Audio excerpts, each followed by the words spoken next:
The time has finally come to upgrade from your mother's mashed potato recipe. This is nothing personal, Mom. This is pomme puree.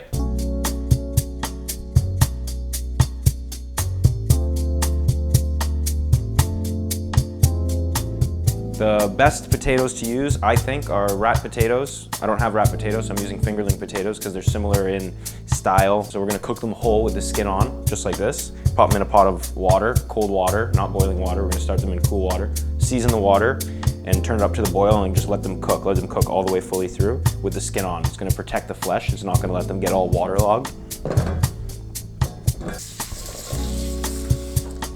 Salt.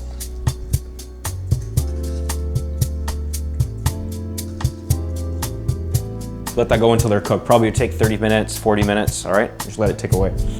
So we have our potatoes. They've been cooked, they've been poached. They're cooked all the way through, they're hot, all right? This next step, the pomme puree, is very important. You need to keep the potato hot. If the potato cools down too quickly, and you're trying to pass it, and you're trying to mount butter into it, and milk into it, and all this stuff, and it's cold, you're gonna end up with this gummy, the starch is gonna set, it's just not ideal. There's a trick I'm gonna show you how to do it. It's gonna help you. The thing that you're gonna need to get behind is burning your hands a little bit, but we're making pomme puree, so that's fine, all right? So here we have in this beautiful pot our potatoes that have been cooked. They're very steamy and they're very hot and delicious. A bit of salt, e basta. All right, I'm gonna pour this water off. Now what do we need to do? We need to take the skin off these potatoes whilst they're hot, okay? I have a little trick I'm gonna show you. Take some cling film, wrap it around a pot, a container, doesn't need to be a pot, okay? But wrap it around a container, like that, nice and taut. Comme ça. Tac. Give it a little bop, bop, bop. Okay, there we go. Now, we're gonna start to peel our potatoes. Once they're peeled, we're gonna pop them in there like a little envelope slot. And they're gonna stay in there and they're gonna stay nice and warm. Okay. Our potatoes.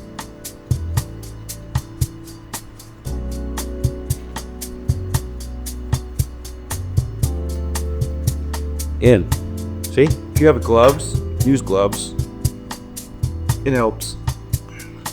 If you don't have fingerling potatoes and you don't have rat potatoes, you can use Yukon Golds. Yukon Golds, they're bigger, obviously, and that means you don't need to peel quite as many of them. So it does help, but if you're gonna make this today, right now, and you have a couple Yukon Golds sitting in your pantry, use them, it'll work nice. You keep a bit of the liquid in the pan, it helps if they're a little bit wet when you're doing this.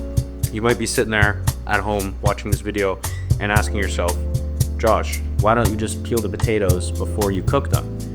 And in that way, you don't have to burn the shit out of your hands and make a fool of yourself. The skin protects the flesh of the potato from becoming waterlogged. Potato will cook and water will get into the pores of the potato and, you know, dilute the flavor of the potato. And as well, you just end up with this watery textured mashed potato after, which isn't very nice. Take a paring knife, take a small knife and just scrape the skin off the potato. That's all you're doing.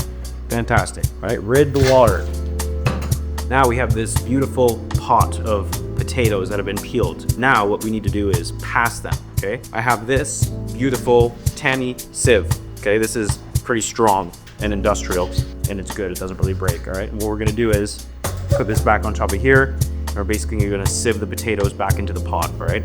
But what I'm gonna do probably is do it on the bench, just so I can kind of show you what's going on, all right? And now what we're gonna just basically do is put them on this sieve, and just press them.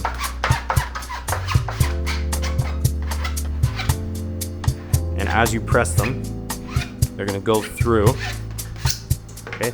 It's gonna come out very smooth on the bottom, all right, like that. I'm gonna scrape them off the bottom, it's past potato, voila. And put them into a new pot, see? Bang, all right? We're gonna try to do it nice and quickly and keep the heat involved.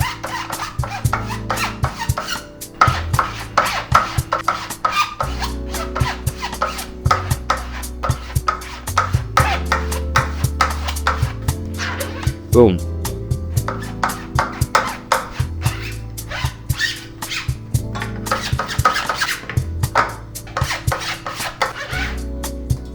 Great, so we have our potato, it's been passed, all right? Still warm. Back on the stove. You can get a Tamis on Amazon, really not that expensive. There's better ones, there's cheaper ones, as you wish. Grease, butter. Now the classic thing about pomme puree, it takes a lot of butter. This is not a healthy snack. If you're on a diet, don't make this dish. You want your pan on, okay? And now what you're doing is you're mounting in butter. Don't put too much butter too quickly. Start with like 2 or 3 at a time, all right, at most. And what you're doing now is you're just working it in, okay? You're creating an emulsion. If you put too much in too fast at the beginning, it's gonna split, okay? You're gonna have butter and potato, and it's all gonna be separate. It's not gonna be nice, okay?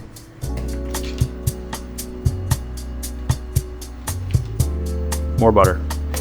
I also have a little bit of milk hot on the side for consistency. You know, sometimes it needs to be a little bit thinner. Just add a splash of milk. All right, I'm gonna add a splash of milk.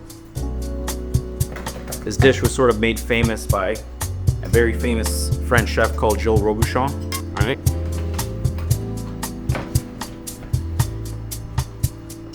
It's hard work making pomme puree, which is good because you're gonna gain it all back as soon as you take one bite. It's 1,000,000 calories. Also, potatoes take quite a bit of salt, so don't be afraid to season.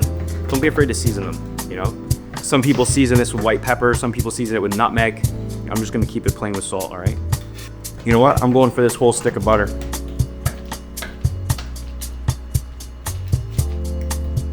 The potatoes are super smooth because of how fine the Tamis that I used was, mainly. Okay.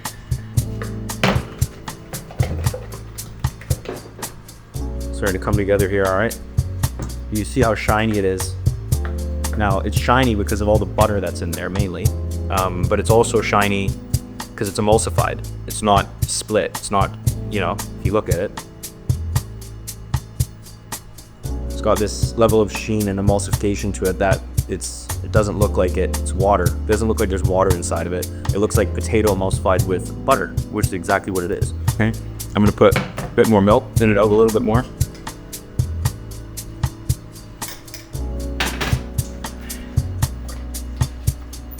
Now, you also might be sitting there thinking, Josh, that's a lot of butter. Why on earth would you use so much butter?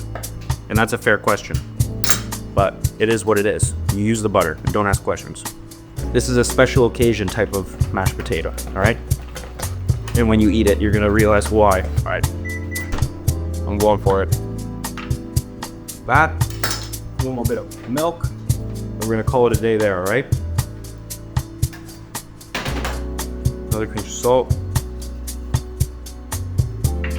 I'll put this here and you could watch it come together right at the end and see how smooth and beautiful it looks. Now, milk is better than cream in this scenario. Why? Because you're putting so much butter that you don't need any more fat. You need milk. You need more of that lean dairy, not so much cream, you know what I mean? And how much milk you put is sort of dependent on what you're serving it with, what you're doing, you know? I quite like the idea of this being a little bit pourable. All right, but that, ladies and gentlemen, is pomme puree. I have to shout out my mom for requesting this recipe. Look at that. That is some shiny fucking mashed potatoes that are gonna blow your balls off. See how shiny it is? It's not gloopy. It's not like glue. It comes off together. It's shiny, it's emulsified, it's smooth, there's no lumps in it, and it tastes like fucking a whole lot of butter.